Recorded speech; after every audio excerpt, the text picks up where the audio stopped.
Saudara-saudaraku, puji Tuhan, kita ada di seri nabi-nabi yang terakhir, nabi-nabi perjanjian lama dalam konteks raja-raja dan sampai kepada pembuangan serta pasca pembuangan, saudaraku. Ini adalah Nabi Maleaki. Pelajaran dari Nabi Maleaki, Tuhan yang tak pernah kendur mengasihi. Tuhan yang tak pernah kendur mengasihi. Saudaraku, nama Maleaki itu artinya utusanku. Periode pelayanannya sekitar 450 sampai 430 sebelum Masehi. Jadi memang saudara ingat 400 tahun sebelum perjanjian baru itu masa kegelapan. Jadi memang Maleaki ada di 450 sampai 430 sebelum Masehi, masa pelayanannya. Jadi dia ada di zaman pasca pembangunan Bait Suci setelah Nabi Hagai dan Nabi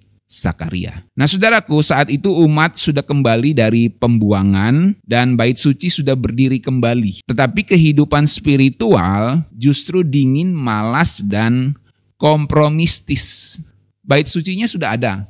Di zaman Hagai dan Zakaria diserukan untuk bangun Bait Suci. Di zaman Maleaki, Bait Sucinya sudah ada. Tapi malah mereka kehidupan spiritualnya sangat dingin, malas, dan kompromistis. Artinya kompromi dengan dosa. Mereka mempertanyakan kasih Tuhan. Mereka mengabaikan ibadah dan meremehkan perjanjian. Nah, saudara, itu sebabnya isi utama pesan dari Nabi Maleaki adalah seruan profetik terakhir dalam perjanjian lama yang memanggil umat untuk bertobat dan memulihkan hubungan dengan Tuhan sebelum hari Tuhan tiba. Nah, saudaraku, ada beberapa pelajaran yang bisa kita langsung eksplorasi dari kisah Nabi Maleaki ini. Yang pertama, dalam Maleaki 1 ayat 2, kasih Tuhan tak berkesudahan. Kasih Tuhan tak pernah pudar. Saudaraku, dikatakan di situ, aku mengasihi kamu, firman Tuhan. Tetapi kamu berkata dengan cara bagaimana engkau mengasihi kami. Nah, saudaraku, dari sini kita mendapat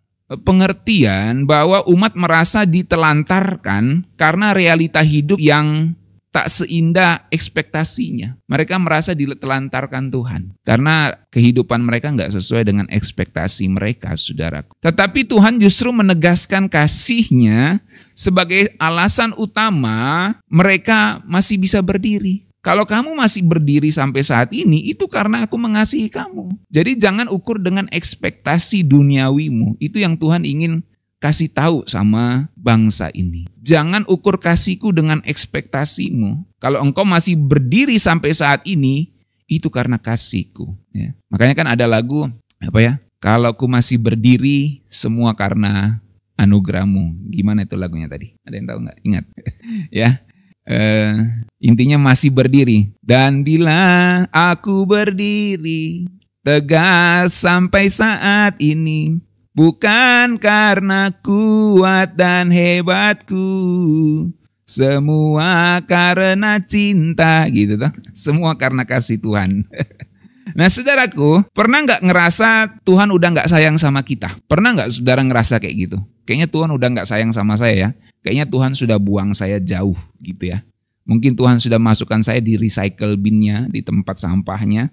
Dia udah nggak perlu saya, dia udah buang saya. Ya, pernah nggak kita ngerasa kayak gitu, saudaraku? Nah, saya mau kasih tahu, kalau engkau masih ada saat ini, napasmu masih ada saat ini, itu semua karena Tuhan. Jadi kasih Tuhan tuh tidak pernah pudar dalam hidup kita. Maleaki mengingatkan bahwa kasih Tuhan bukan cuma soal perasaanmu, tapi soal fakta engkau masih ada berdiri sampai saat ini. Ini membuat kita harus selalu bersyukur, saudaraku. Dalam segala keadaan, kesulitan, kesusahan, seperti yang dialami oleh umat di zaman pembangunan atau setelah pembangunan Bait Suci itu, mereka merasa kehidupan mereka nggak sesuai ekspektasi mereka.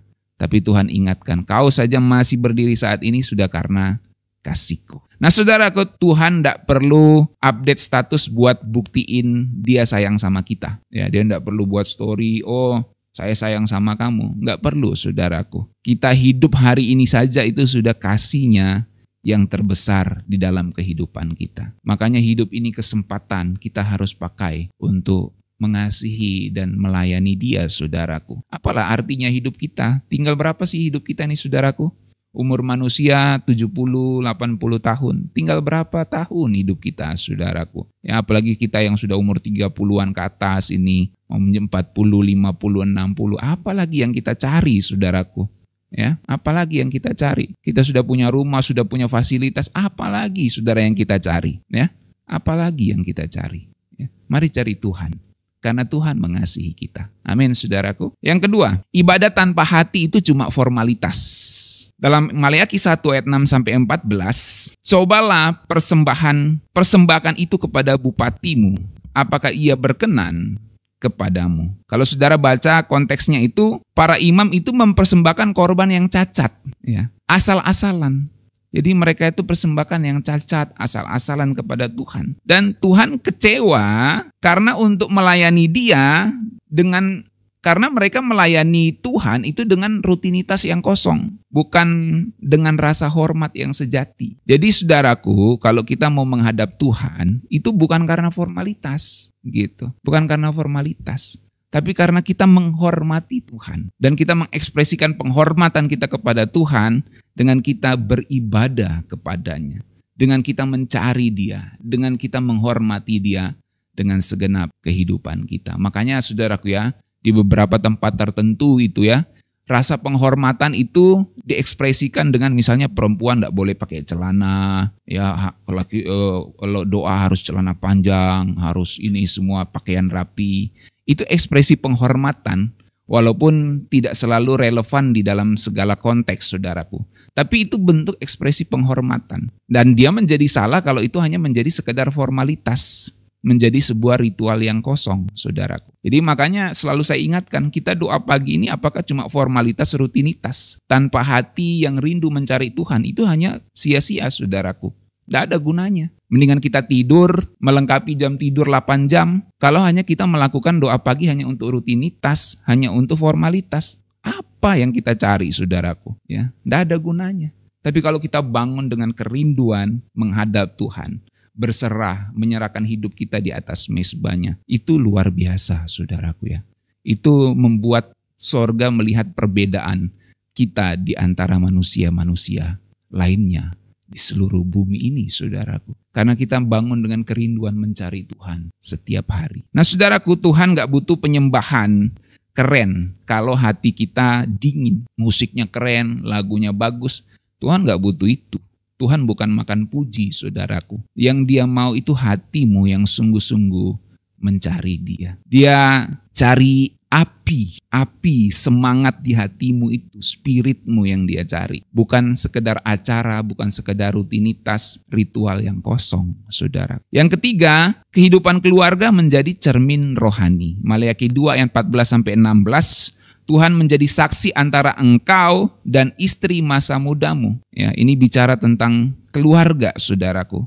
Tuhan menegur mereka yang berlaku tidak setia dalam pernikahan. Karena kehidupan rumah tangga itu sangat berkaitan erat dengan kesetiaan kepada Tuhan. Makanya di Perjanjian Baru digambarkan bahwa suami harus mengasihi istri, istri harus menghormati suami. Jadi ada pesan soal kehidupan rumah tangga yang merupakan cermin hubungan manusia dengan Tuhan. Saudaraku, krisis rohani sering bocor ke relasi yang paling dekat. Tuhan ingin relasi kita di rumah mencerminkan kasih-Nya dan kesetiaannya. Makanya keluarga itu adalah tempat awal untuk mengajarkan kasih kepada anak-anak, saudaraku. Mengajarkan disiplin, mengajarkan kerinduan untuk mencari Tuhan, itu semua dimulai di keluarga. Ya.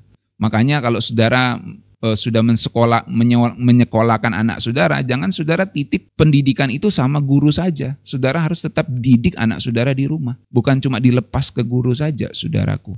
Bagi yang sudah punya anak, ingat ini. Ya, kita punya tanggung jawab untuk membimbing anak-anak kita. Jadi kehidupan keluarga itu menjadi cermin. Hubungan suami istri itu menjadi cermin bagaimana kita berhubungan dengan Tuhan. Jadi jangan bilang cinta sama Tuhan kalau kita sendiri tidak membangun kehidupan yang rohani di dalam keluarga kita, saudaraku. Ya.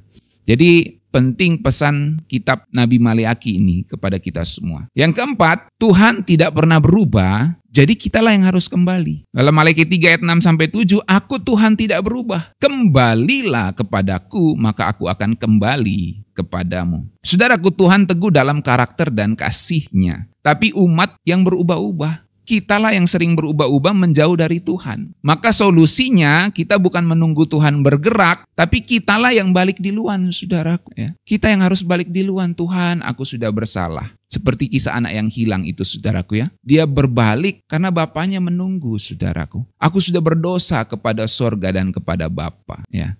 Dan Bapa selalu menunggu kita dengan tangan terbuka.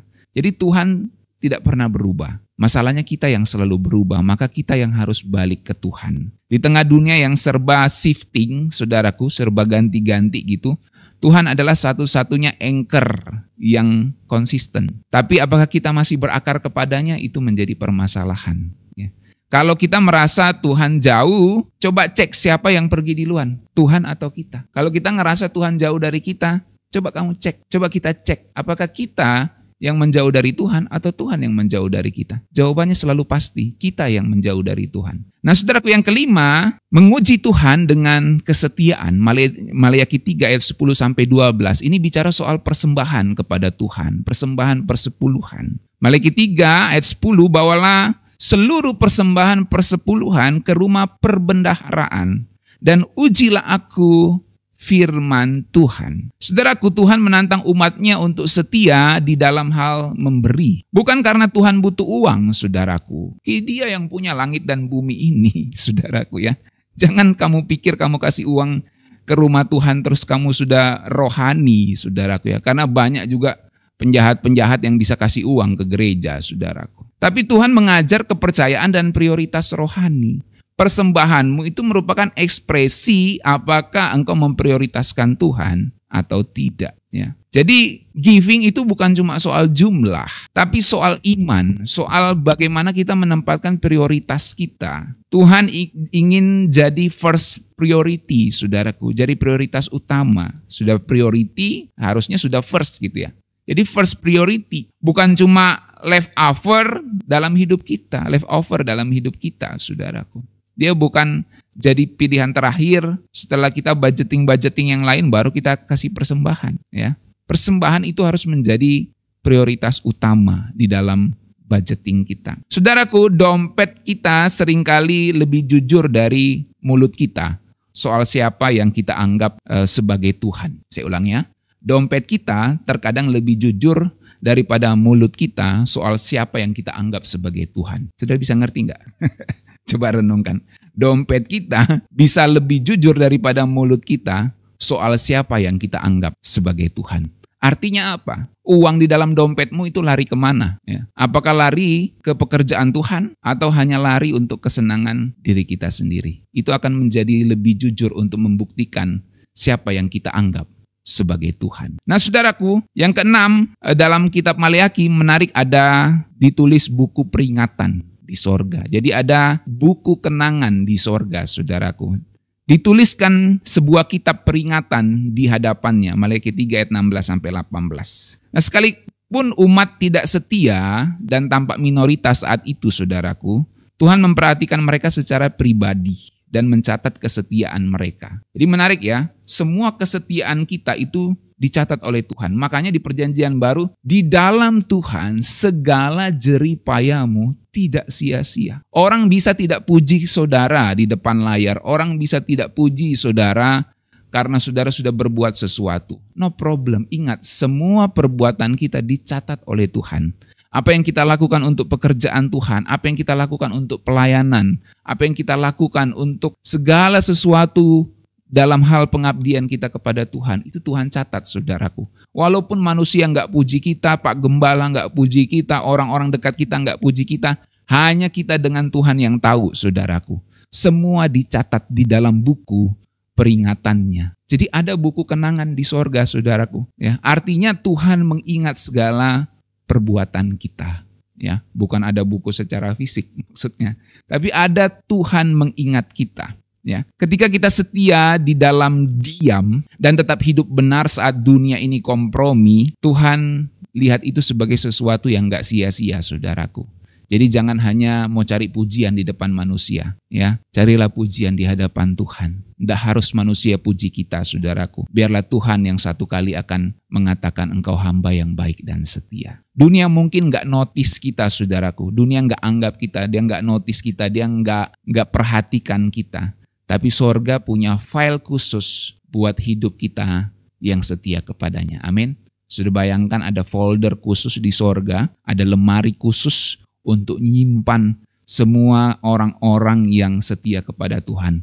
Ini catatannya. Jadi Tuhan itu punya buku peringatannya. Dan itu mengingatkan kita bahwa setiap tindakan jeripaya kita tidak pernah sia-sia di dalam Tuhan. Yang terakhir, saudaraku, dalam kitab Maleaki, ini juga menjadi dasar karena dia menjadi nabi terakhir. Disebutkan Elia akan datang. Persiapkanlah jalan. Sesungguhnya aku akan mengutus Nabi Elia kepadamu menjelang datangnya hari Tuhan yang besar dan dahsyat itu. Maleaki 4 ayat 5-6. Maleaki sebenarnya sedang menubuatkan Yohanes Pembaptis yang akan membuka jalan bagi Mesias. Ini adalah pengingat bahwa Tuhan bekerja secara progresif dan penuh tujuan, saudaraku. Dunia sedang menuju penghakiman akhir saat ini. Tapi Tuhan selalu memberikan kesempatan kepada setiap orang dengan peringatan-peringatan melalui firman Tuhan, melalui mimbar-mimbar, melalui berbagai cara penyampaian firman Tuhan.